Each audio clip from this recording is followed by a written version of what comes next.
செயல்பாட்டில் இருந்து கொண்டு வருகிறது. அது நம்ம குள்ளம்பாளையம் பள்ளியில இது நாள் வரைக்கும் செயல்படுத்தப்படவில்லை. அது என்ன காரணம் அப்படின்லாம் நம்ம போக வேணாம்.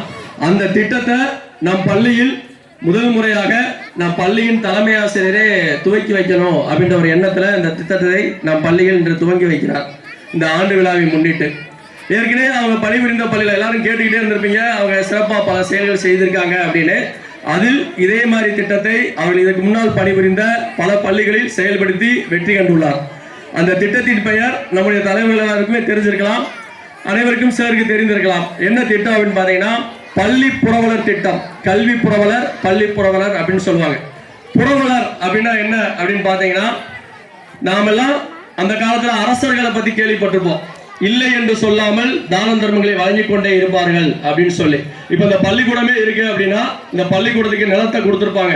ஒரு கிராமத்தில் ஒரு பள்ளி துவங்குறோம் அப்படின்னா அதுக்கான நிலத்தை யாரோ ஒருத்தர் தான் தானம் பண்ணியிருப்பாங்க. அது யாருன்னு சொன்னீங்கன்னா கூட இந்த நேரத்தில் தெரிவித்துக் கொள்ளலாம். சரி, ஓகேங்க. அது மாதிரி அவங்க எல்லாமே கல்விக்காக செயல்படக்கூடியவர்களை புரவலர்கள் சொல்லுவாங்க. இப்படி பெரிய நிலத்தை கொடுத்தவங்க மட்டும்தான் புரவலரா? அப்படி இல்லை. எப்படி இதிகாசங்கள்ல எந்த ஒரு செயல் செய்யும் போதும் சின்ன அணில் பிள்ளை கூட உதவி செய்தது அப்படின்ற நிகழ்வெல்லாம் சொல்லுவாங்க. எதற்காக அதை சொல்றோம் அப்படின்னா, நம்மளால் என்ன முடியுமோ அதை அனைத்துமே நாம் பள்ளிக்காக கல்விக்காக செய்யலாம். அப்படி செய்யக்கூடிய ஒரு திட்டம் தான் கல்வி புரவலர் திட்டம். என்ன அப்படின்னு பார்த்தீங்கன்னா, ஒருவர் பள்ளிக்காக 1000 ரூபாய் நன்கொடையாக வழங்குதல். இந்த நன்கொடையாக வழங்கக்கூடிய பணத்தை இப்ப நீங்க ஆண்டு விழாவுக்கு நிறைய செலவு செஞ்சிருப்பீங்க, கொடுத்துருக்கீங்க. கிட்டத்தட்ட 1000 ரூபாயில 2000, 3000, 500 இப்படி எல்லாமே கொடுத்துருக்கோம். இது எல்லாமே மாணவர்கள் இன்று ஒரு நாளில் அவருடைய திறமையை வெளிக்காட்டுவதற்கும் அவர்களுக்கு பரிசு வழங்குவதற்கும் இந்த விழாவை சிறப்பாக நடத்துவதற்காகவும் நம்ம வழங்கி கொண்டிருக்கிறோம். இது இன்னைக்கு ஒரு நாள் திருவிழா மாதிரி இது முடிஞ்சிடும்.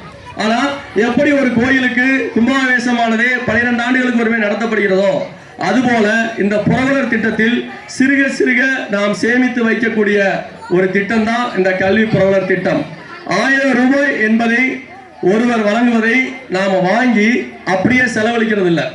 இப்போ ஒரு உதாரணத்துக்கு ஒரு 50 பேர் 1000 ரூபாய் போடுறாங்கன்னா அது 50,000 ரூபாய் என்று அந்த பணத்தை நாம் கல்வி புரவலர் திட்டம் என்ற பெயர்ல வங்கியில டெபாசிட் பண்றோம்.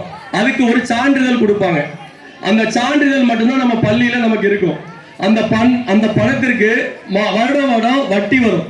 அந்த வட்டியாக வரக்கூடிய தொகையை மட்டுமே நாம் செலவழிக்க முடியும். இருப்பு பணம் அப்படியே இருக்கும். அந்த பணத்தை வட்டி பணத்தை மட்டும் வச்சு நம்ம பள்ளிக்கு தேவையான இந்த மாதிரி ஒரு விழா நடத்துறோம்னா அதுக்கு அனைவருடைய அந்த கல்வி புரவலராக யாரெல்லாம் சேர்றாங்களோ அவங்களுடைய ஒப்புதலை பெற்று மட்டும்தான் அந்த பணத்தை எடுக்க முடியும், செலவழிக்க முடியும். இப்படி ஒரு சிறப்பு வாய்ந்த திட்டம் நிறைய பள்ளிகள்ல 100 பேர் வரைக்கும் எல்லாம் சேர்த்திருக்காங்க. 100 புரவலர்களை சேர்த்தாலும் எவ்வளவு தொகை வரும்னு பாருங்க. 1 லட்சம் ரூபாய் வரும். 1 லட்சம் ரூபாய்க்கு ஆண்டுக்கு வட்டி வரக்கூடிய தொகையை எடுத்து நம் பள்ளிக்கு தேவையான பல்வேறு உதவிகளை நாம் செய்து கொள்ளலாம். இப்பொழுதும் நம் பள்ளிக்கு டைல்ஸ் பதிக்கணும், பல்வேறு விதமான கோரிக்கைகள் இருக்கு. அரசு வழங்கக்கூடிய நிதி எல்லா விதத்துக்கும் பயன்படாது. ஊர் கூடி தேர் இழுத்தல் அப்படின்ற நிகழ்வாக இந்த கல்வி புரவலர் திட்டத்தை நாம் முன்னெடுத்து செல்ல வேண்டும் என்ற நோக்கத்துடன் நம் பள்ளியின் தலைமை ஆசிரியை திருமதி மல்லிகா சாகின் அவர்கள் 1000 ரூபாயை கொடுத்து இந்த திட்டத்தை முதல் முறையாக துவக்கி வைக்கிறார்கள். அதற்கு தமிழ்நாடு பள்ளி கல்வித்துறை தொடக்க கல்வி இயக்கம் சார்பாக ஒரு சான்றிதழ் வழங்கி கௌரவிக்கப்படும். எப்பொழுதும் அதை இப்பொழுது நம் பள்ளியின் தலைமை ஆசிரியர் நம் முன்னாள் ஊராட்சி மன்ற தலைவி அம்மா அவர்களிடம் இச்சான்றிதழை பெற்று நாம் அனைவருக்கும் இந்த அச்சய விதையாக நம்மிடம் தூவி உள்ளார். அதை மென்மேலும் வளர்ப்பது ஊர் பொதுமக்களின் அனைவருடைய கையில் தான் உள்ளது. ஆசியுடைய பங்களிப்பும் இந்த நேரத்தில் இருக்கும் என்று கூறிக்கொண்டு அம்மா அவர்களுக்கு ஒரு பலத்த உற்சாகத்தையும் கைத்தட்டலை தெரிவிக்குமாறு அன்புடன் கேட்டுக்கொள்கிறேன்.